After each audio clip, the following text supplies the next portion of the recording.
Baik, terima kasih. Assalamualaikum warahmatullahi wabarakatuh.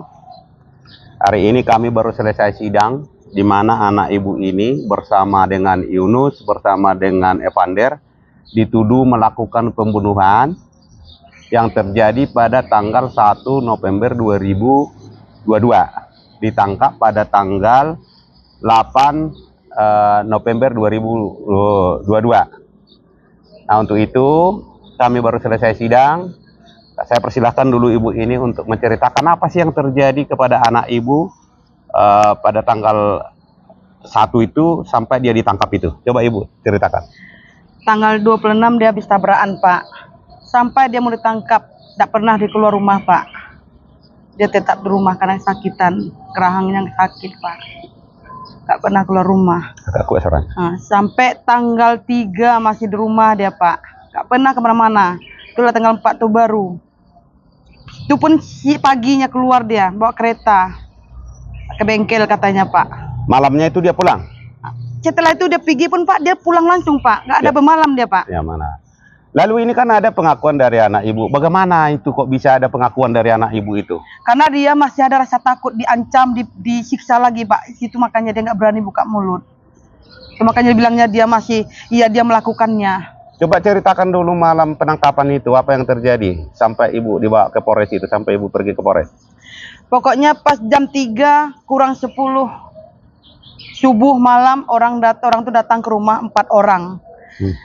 Macam pencuri, macam orang mencuri. Satu samping kiri kanan dikepung, kayak mengepung entah apa, tak tahu lah, Pak. 2 di depan ngedor pintu, nggak ada sopan yang ngedor pintu ke rumah, Pak. Langsung masuk nanya si Reja mana? Reja ada Pak lagi tidur. Masuk langsung, bangun, Reja, bangun. Langsung dibawa anak saya, Pak. Nggak sampai saya nggak bisa bicara, Pak. Sampai saya kejar ke mobil. Mau dibawa kemana anak saya, Pak? Kasus apa saya, anak apa? Saya bilang, ibu ingin tahu, ikut kami ke Polres. Setelah kami ke Polres, tahu nggak anak saya nggak ada. Kuat suaranya. Nggak ada, nampak di Polres anak saya, Pak. Anak saya entah kemana-mana, Pak, nggak tahu. Sampai di Polres pun saya nggak tahu di mana anak saya. Setelah saya menunggu di ruang tunggu, dengar saya teriak anak saya, Pak. Minta tolong, Mak, tolong. Di situ saya menangis berteriak juga, Pak. Langsung saya disuruh pergi keluar. Ibu, kenapa berteriak? Ibu kalau mau berteriak, anak ibu nggak ada sini, Reja nggak ada di sini. Silakan ibu nunggu depan. Biarkan kami bekerja, itu kata orang, Pak. Setelah itu apa cerita si Reja? Diperlakukan seperti apa si Reja? Pengakuannya setelah dia ditetapkan tersangka itu? Ya setelah itu bisa kami nemuin dia Polres, Pak. Senin Kamis kan jam besuk, Pak. Saya ngantar nasi, makan dia. Itulah bercerita dia menangis. Ngapa mama nggak datang pas adik ditangkap malam itu, Mak? Mama datang tapi nggak ada nampak adik. Iya, Mak, adik disiksa, Pak. Pokoknya adik ditangkap di mobil itu, adik udah dipukuli, disiksa, Mak. Suruh ngaku. Ngaku kau, nggak ngaku kau mati kau. Tapi ngaku kau bebas, itu kata si Reja sama saya, Pak. Sampai di situ nggak ada adik bunuh Mak, nggak ada adik ikut bunuh Mak. Habis itu di sentrum dia katanya disiksa, ditunjangi mata, dilakban, kaki tangan diborgol ke belakang, Pak. Harus ngaku katanya, Pak. Harus ngaku katanya. Iya. Oke. Jadi gini, fakta persidangan ya yang sudah kita periksa berdasarkan fakta persidangan. Barusan juga kami periksa secara perbalisan penyidik, bahwa penyidik dalam hal mengembangkan perkara ini adalah dari handphone milik si korban. Di mana handphone milik si korban ini dilacak melalui teknologi, ditemukanlah handphone ini di salah seorang. Lalu seseorang ini dipanggil ke kantor polisi, dimintai keterangan, lalu dia bercerita bahwa handphone itu dibeli dari salah satu konter. Ya kan? Nah, salah satu konter. Di mana konter ini, pihak konter ini keterangannya di kantor polisi membeli handphone itu dari anak ibu ini yang bernama si Reja, ya kan? Membeli handphone, dari situlah dikembangkan petunjuknya bahwa anak ibu ini bersama dengan Yunus yang melakukan pembunuhan. Nah, bagaimana tentang handphone itu? Apa benar anak ibu ada menjual handphone? Nggak ada, Pak.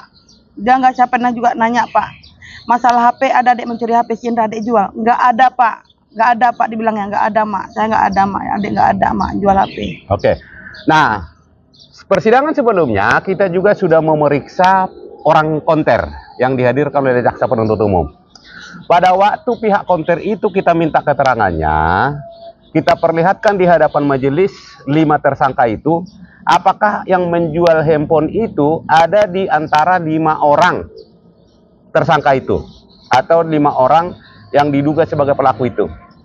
Keterangan dari pihak konter pada waktu itu setelah kita perlihatkan foto, termasuk foto anak ibu ini, tidak ada di antara yang ada di dalam foto itu yang menjual. Karena pada persidangan itu juga dia mengakui bahwa penjual handphone itu dia kenal. Karena sudah pernah dia servis handphone ke konter ini. Sehingga dia tidak lupa wajahnya. Dan karena itulah dia berani membeli handphone itu walaupun tidak ada kotaknya.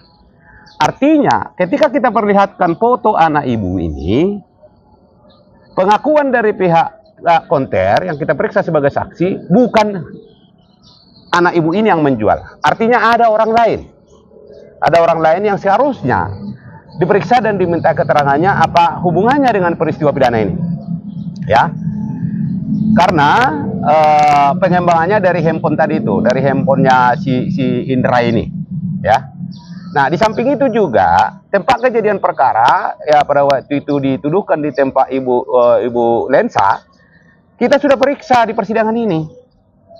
Bahwa di persidangan ini dia keterangannya tidak ada peristiwa pembunuhan di belakang rumahnya. Dan TKP tidak pernah dibersihkan. Dan foto juga, foto TKP yang kita perlihatkan tadi kepada saksi perbalisan, bahwa di dalam foto itu clear. Tidak ada tanda-tanda bahwa di situ telah terjadi penganiayaan yang menyebabkan seseorang meninggal dunia, seperti percikan darah dan lain-lain sebagainya.